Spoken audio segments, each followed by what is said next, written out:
क्या होगा रिजल्ट छोड़ो, इसका प्रतिफल क्या होगा उसको छोड़ो, अपने कर्म में प्रवृत्त हो जाओ। ये हमारी भूमिका है।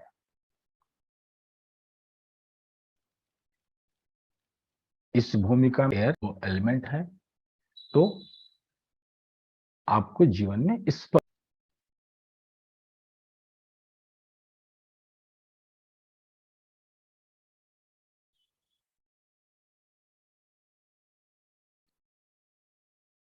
जिस किसी भी अवस्था में है,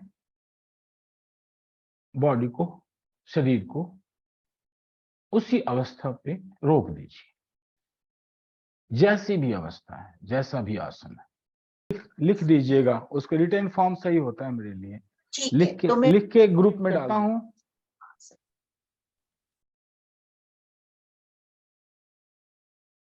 हम फिर से शुरू करते हैं। हमारे ये पूरी श्रृंखला है भगवत गीता का दूसरा अध्याय सांख्य योग पे आधारित है, और कृष्ण अर्जुन संवाद के आधार पर हम पूरे सांख्य योग को समझ रहे हैं, उसके कॉन्टेक्स्ट में, महाभारत के कॉन्टेक्स्ट में, कि जहां कौरव और पांडव की सेनाएं एक दूसरे के सामने खड़ी हैं और उसके ठीक बीच में अर्जुन अपना धनुष बाण रख देते हैं और कहते हैं कि हमसे ये कर्म नहीं होगा। और अर्जुन एक मना स्थिति से गुजर रहे होते हैं। वह मना स्थिति किंग कर्तव्य विमूढ़ है, वो कोई भी निर्णय नहीं ले पा रहे, न पॉजिटिवली न निगेटिवली, दोनों तरफ से वो कोई निर्णय नहीं ले पा रहे। ऐसे अवस्था में क्रिया, कर्म कर्म तभी हो पाता है जब हमारे पास ज्ञान हो। इस प्रक्रिया को समझिए कि आपको कुछ भी करना हो, आपको इस घर से बाहर ही निकलना हो, तो आपके पास ज्ञान होना चाहिए कि दरवाजा किधर है, कैसे खोलना है और कैसे बाहर जाना है। तो हर एक क्रिया के पीछे पहले ज्ञान का होना अनिवार्य है।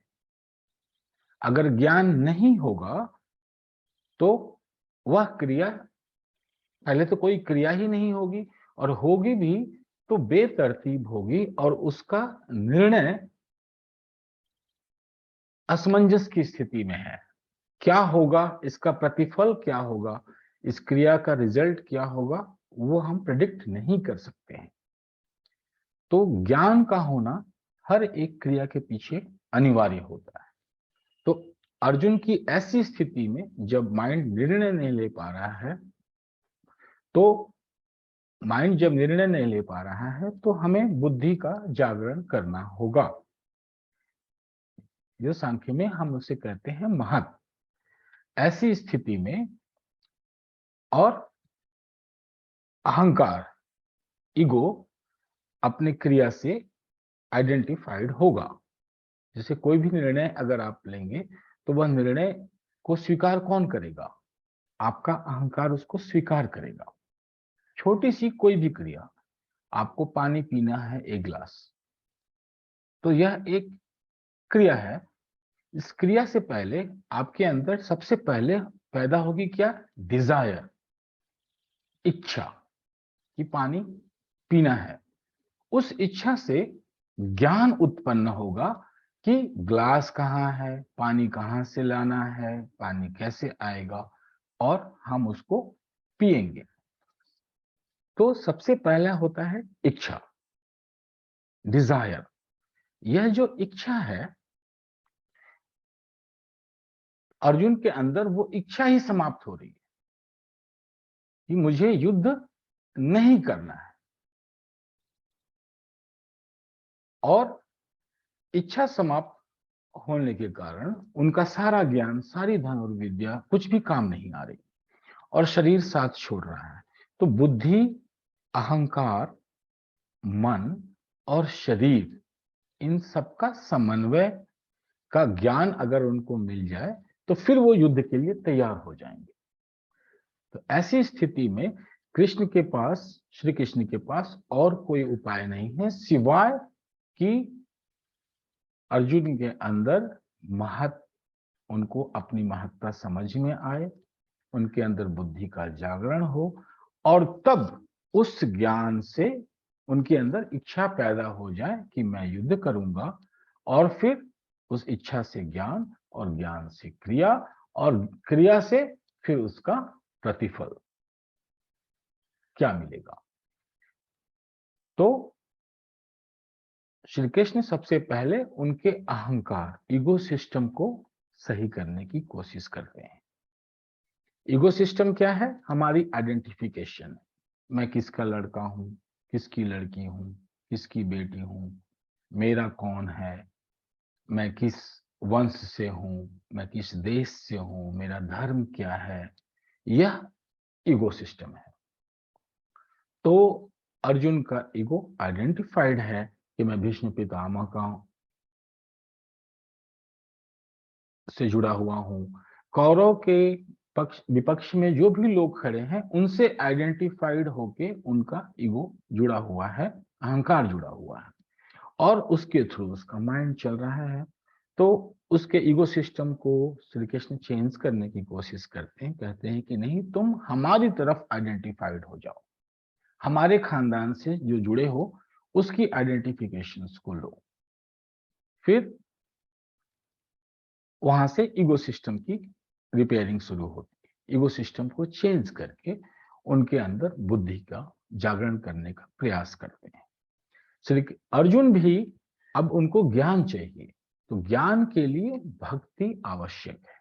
श्रद्धा और भक्ति नहीं होगी तो हमें वास्तविक ज्ञान नहीं मिलता है।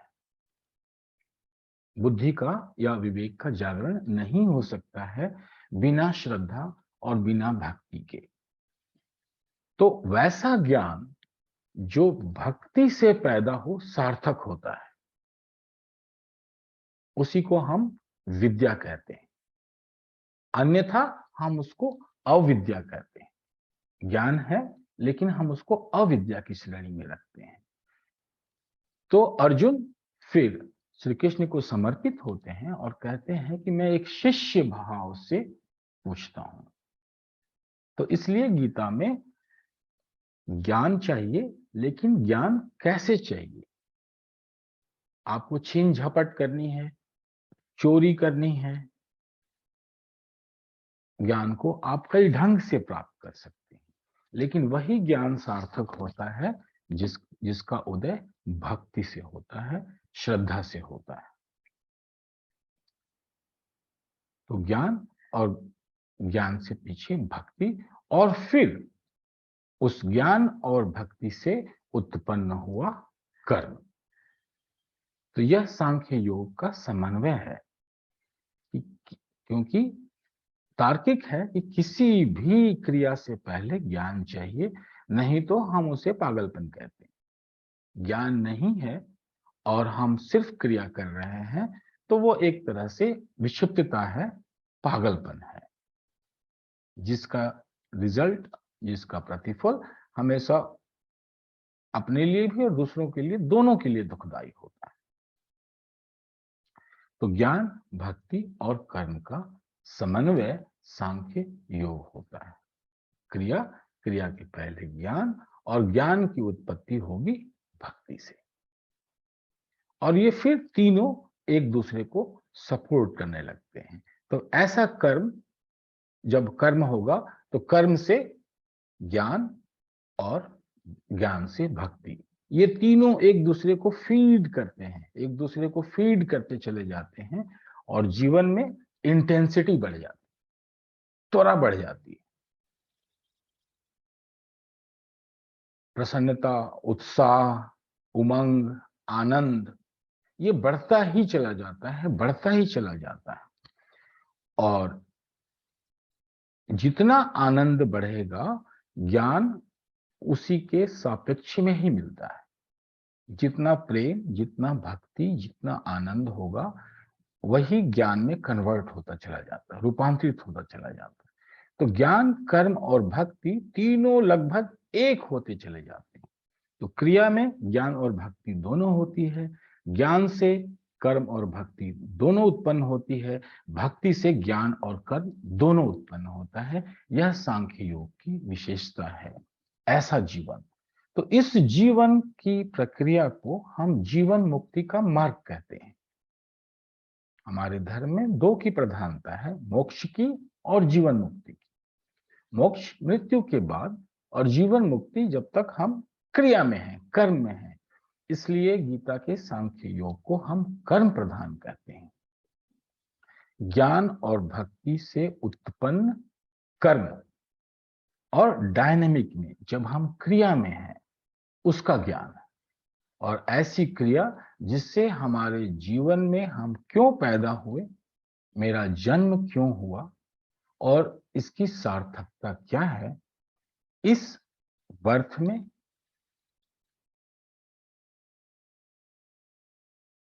इस जन्म में मेरी क्या सार्थकता है और रोल प्ले क्या है। तो अहंकार को एक रोल मिल जाता है और वह रोल सार्थक होता है, निरर्थक नहीं होता। तो अहंकार का उपयोग हो रहा है और वही अहंकार मन बनाता है और मन की सारा ज्ञान कैसे में कन्वर्ट हो जाता है कि इस क्रिया को कैसे करना है, उसमें माइंड का पूरा उपयोग होता है। तो इसलिए जीवन मुक्ति की प्रक्रिया में शरीर, मन, अहंकार, बुद्धि और हमारी तीनों प्रकृति सत्व, रजस और तमस, इसमें किसी का भी तिरस्कार नहीं किया जाता, सिर्फ उसको समझा जाता है और सबको वैसे ही रहने दिया जाता है और उसका परिष्करण होता रहता है, उसकी शुद्धता बढ़ती चली जाती है और यही जीवन मुक्ति का मार्ग बनता है जीने में, क्रिया में। और प्रत्येक साधारण प्रक्रिया में हम जीवन मुक्त होते हुए जीवन को जीते चले जाते हैं। यही सांख्य योग की सार्थकता है। इसी ज्ञान को श्री कृष्ण ने अर्जुन को देने का प्रयास किया कि तुम अगर जो सोच रहे हो मैं इनको मारूंगा, ये मरेंगे, क्या होगा, रिजल्ट छोड़ो, इसका प्रतिफल क्या होगा उसको छोड़ो, अपने कर्म में प्रवृत्त हो जाओ। ये हमारी भूमिका है।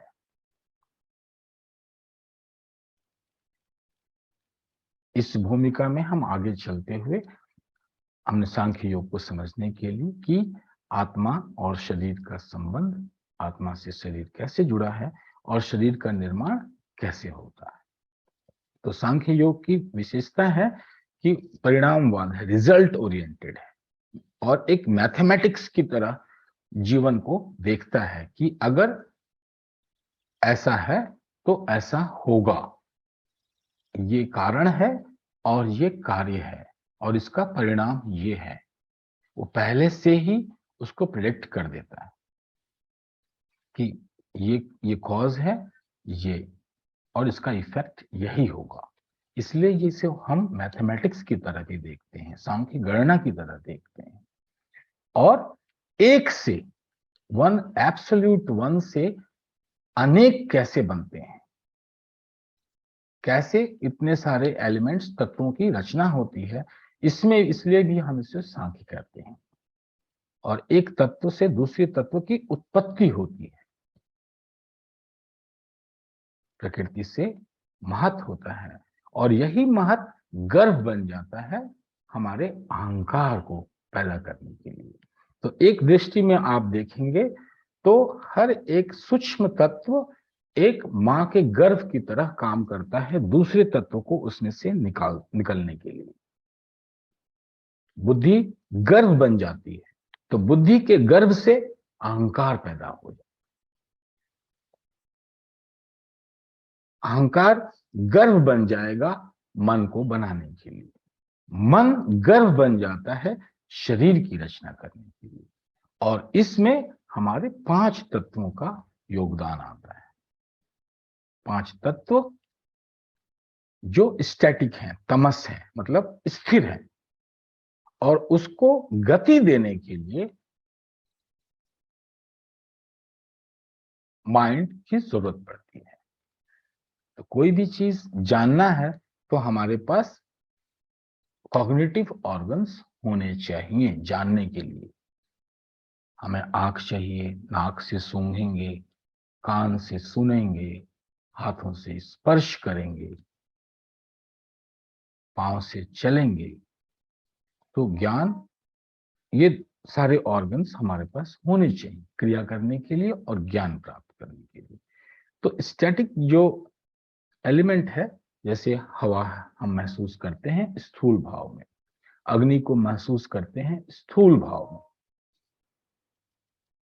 जल को महसूस करते हैं स्थूल भाव में, पृथ्वी की सॉलिडिटी को महसूस करते हैं स्थूल भाव में।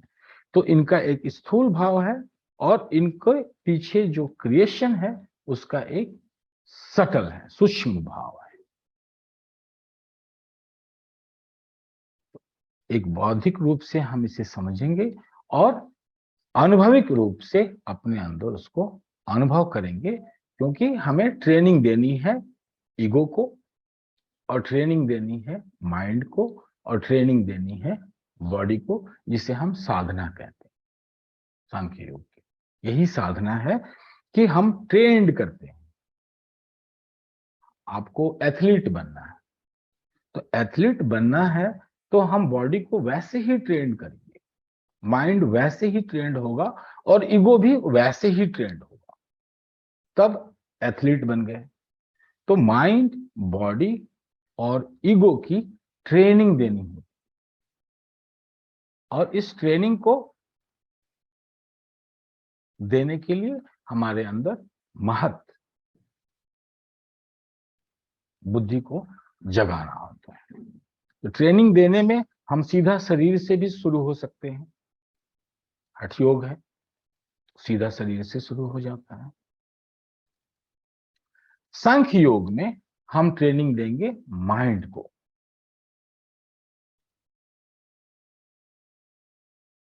माइंड को ट्रेंड करेंगे कि ये 5 एलिमेंट्स हमारे अंदर बैलेंस में आ जाए।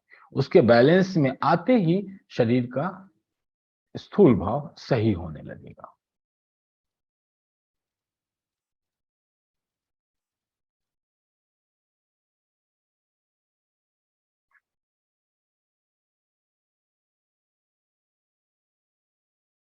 और ट्रेनिंग देने के लिए हम मेथोडोलॉजी का उपयोग करते हैं। अगर आप पूछेंगे कैसे, तो पतंजलि का योग की प्रक्रिया काम आती है। कैसे में मेथोडोलॉजी काम आती है। माइंड पूछता है, माइंड को हम समझते हैं कि ये माइंड है, तो माइंड सीधा प्रश्न पूछेगा कैसे। कोई भी क्रिया करनी हो तो कैसे, उसको एक पैटर्न चाहिए, एक पद्धति चाहिए, एक मति चाहिए माइंड को। बुद्धि कहती है क्या, क्या करना है। अहंकार उससे आइडेंटिफाइड होता है कि मैंने ये किया है, मैं ये करूंगा, ये अहंकार। माइंड पूछेगा कैसे, कैसे किया था, कैसे करना है। और शरीर उसको स्वीकार करता है कि शरीर सबका दास है, स्थूल भाव है। इसलिए परिष्कृत करने के लिए हम सात्विक अहंकार को पैदा करते हैं,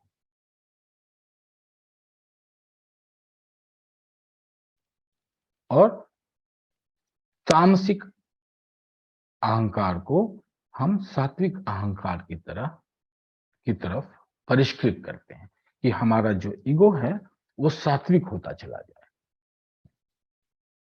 सात्विक अहंकार से सात्विक मन बन जाता है।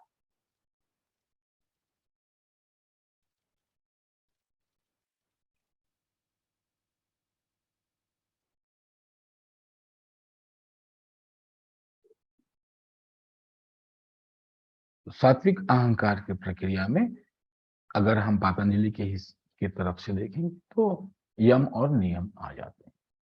तो ये यम और नियम सिर्फ अपने अहंकार का परिष्करण करने के लिए है। अहिंसा, सत्य, अस्तेय, अपरिग्रह और ब्रह्मचर्य, इनसे हमारा अहंकार का परिष्करण शुरू होता है, तामसिक अहंकार सात्विक अहंकार की तरफ बढ़ने लगता है और हमारा ईगो आइडेंटिफाई होता है सत्व के गुणों की तरफ।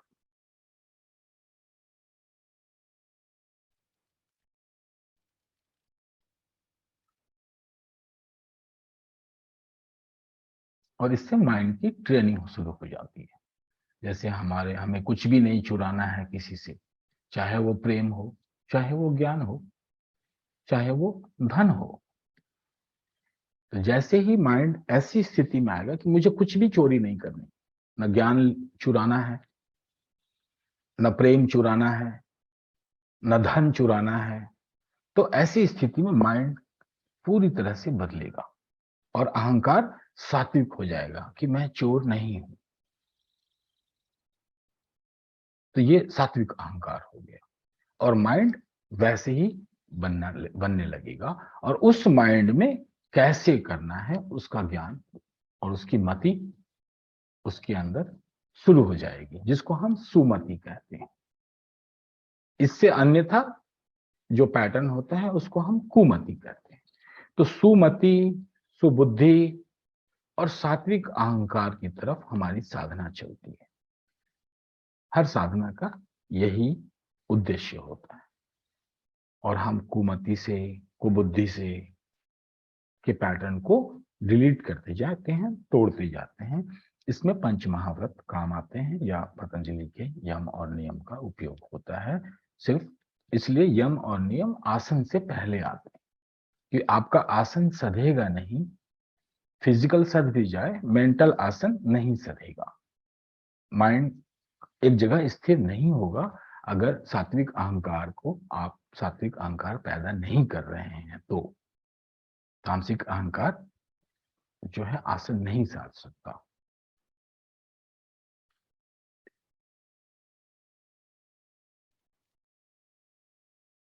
तो यह एक भूमिका है छोटी सी, आज जो लोग नए आए हैं उनके लिए, कि ये भूमिका हमारी हो चुकी है। इस पर हम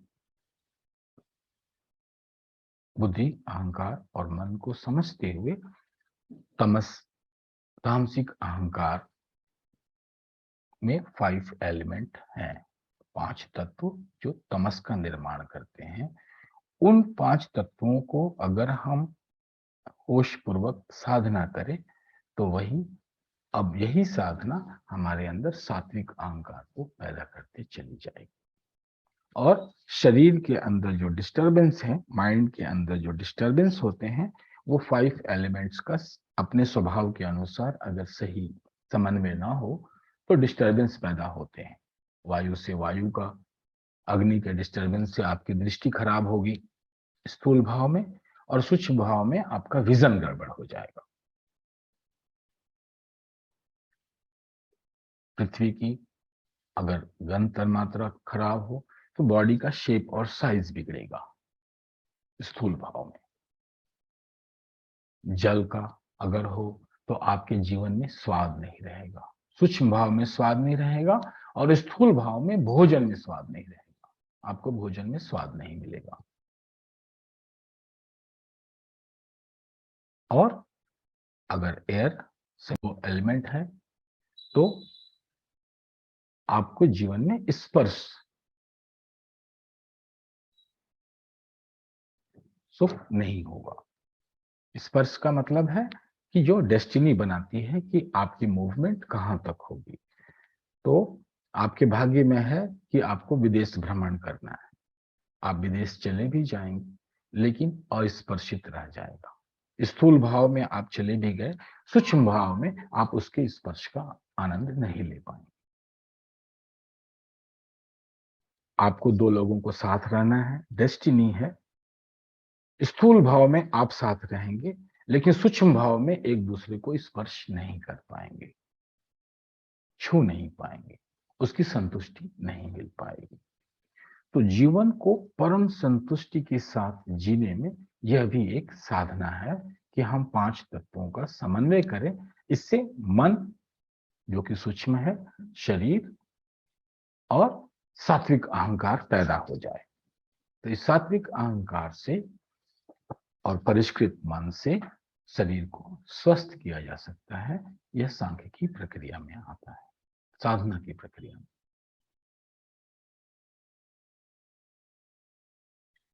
तो हम आज 4 तत्वों का समन्वय करेंगे। पहला आकाश, दूसरा हवा, तीसरा अग्नि और चौथा जल। इसके स्थूल भाव से शुरू होंगे और सूक्ष्म भाव में हम गति करेंगे।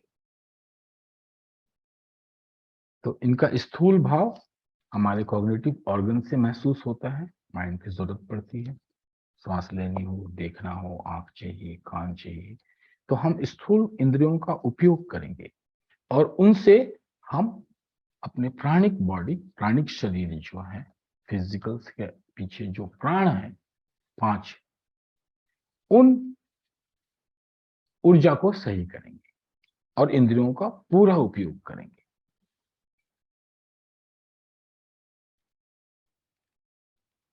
और इसका किसी भी क्रिया का, आप क्रिया सही कर रहे हैं या गलत कर रहे हैं, उसका निर्णय एक ही चीज से होता है कि संतुष्टि, सेटिस्फैक्शन। और सेटिस्फैक्शन किसको? सात्विक अहंकार को। सात्विक अहंकार की उस क्रिया से सात्विक अहंकार संतुष्ट हो रहा हो, तो इसका मतलब है कि ईगो, माइंड एंड बॉडी की ट्रेनिंग जो है, साधना की प्रक्रिया सही है।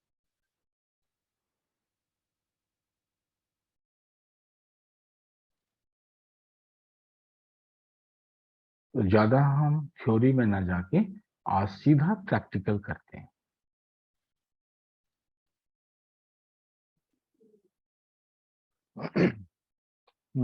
अब आप लोग कुछ बोल सकते हैं, बोलना हो तो फीडबैक दे सकते हैं या कुछ पूछना हो तो पूछ सकते हैं। आज हमने लगभग 5 एलिमेंट्स को एक साथ लिया है। पृथ्वी को हम सबसे बाद में ले आते हैं।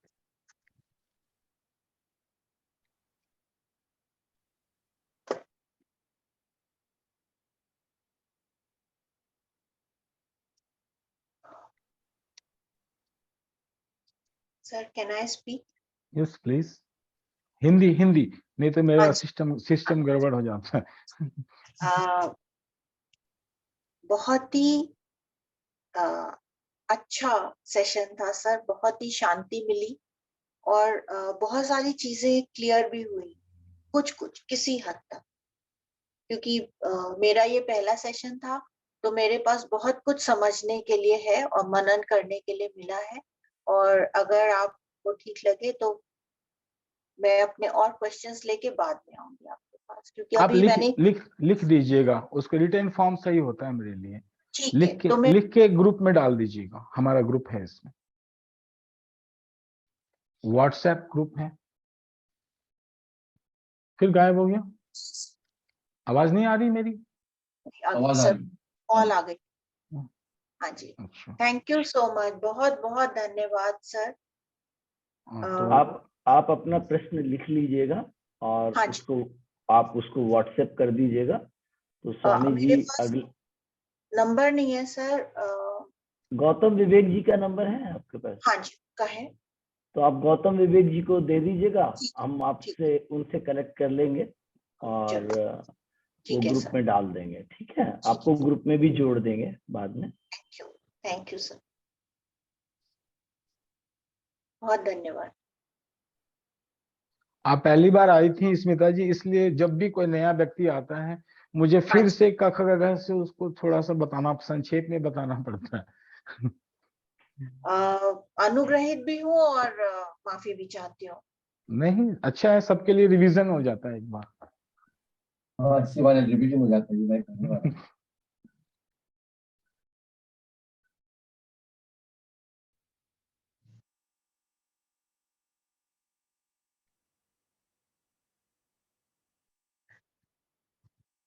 तो 8:04 हो गए हैं।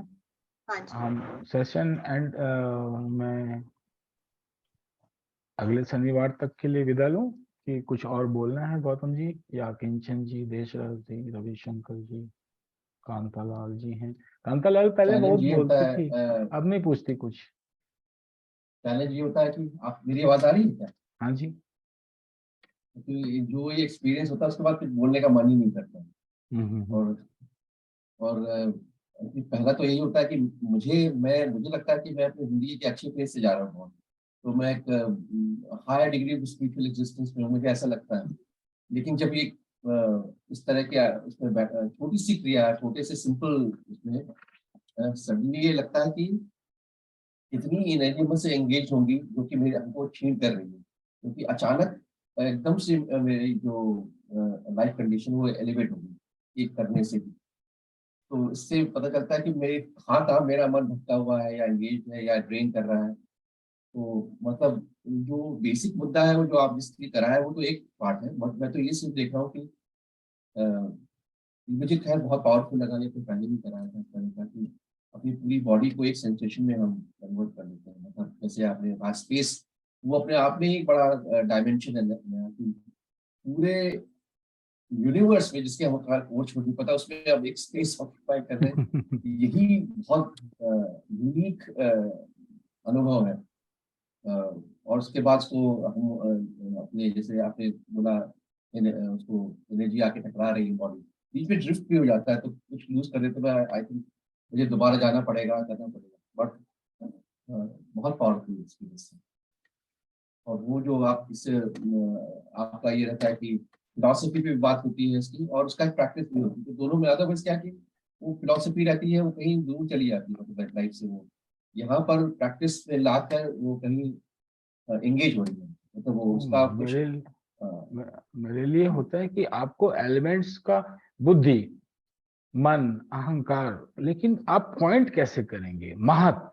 तो महत को हम पॉइंटेड कैसे कर दें कि ये महत है, और उसके लिए मुझे आपको उस स्पेस में ले जाना पड़ता है और तब बताना पड़ता है ये जो अनुभव हो रहा है ये महत है, ये बुद्धि है, ये अहंकार है, ये शरीर है। तो पहले तो इंट्रोडक्शन पहचान में आ जाए ना, तो ऐसे तो थ्योरेटिकली महत जानते हैं, लेकिन जब तक उस अनुभव से गुजर के आप वहां नहीं पहुंचेंगे आपको पता नहीं चलेगा कि यही महत है, ये महत है, इसको पहचानना।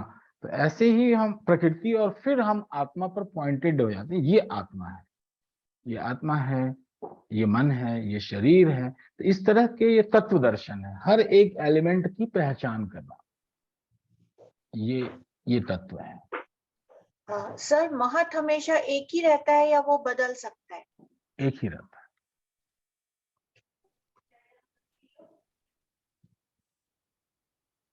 बुद्धि है, बदलती है, कुबुद्धि सुबुद्धि होती है, तभी तो हम साधना करते हैं ना, कि महत को हम ऐसे परिष्करण करें कि उससे हमारी सुबुद्धि, सुबुद्धि से सात्विक अहंकार, सात्विक अहंकार से फिर हमारे अंदर पंच महाव्रत अपने आप आ जाएंगे और कुमति हट के सुमति में आ जाएगी।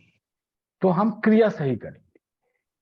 अगर कोई क्रिया नहीं करनी हो तो दूसरी साधना है, लेकिन हमें तो सांख्य के हिसाब से क्रिया करना है ना। अर्जुन को युद्ध लड़ना है, पूरी क्रिया में होना है और सारे एलिमेंट्स सही हो, सब कुछ एकदम सटीक होना चाहिए, नहीं तो हार निश्चित है।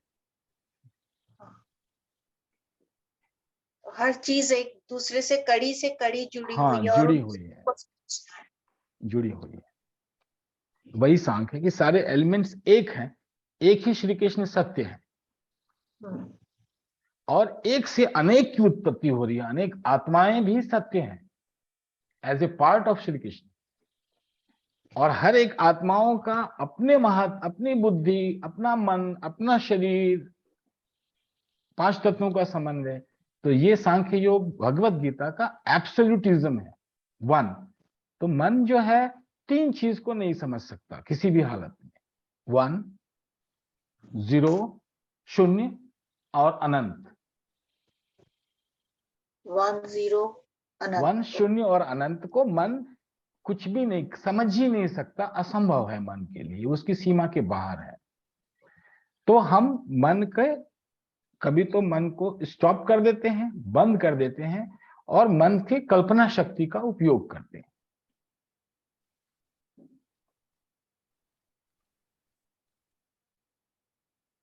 और कभी मन की लॉजिकल फैकल्टी को भी उपयोग करते हैं, उसको सिर्फ समझने के लिए।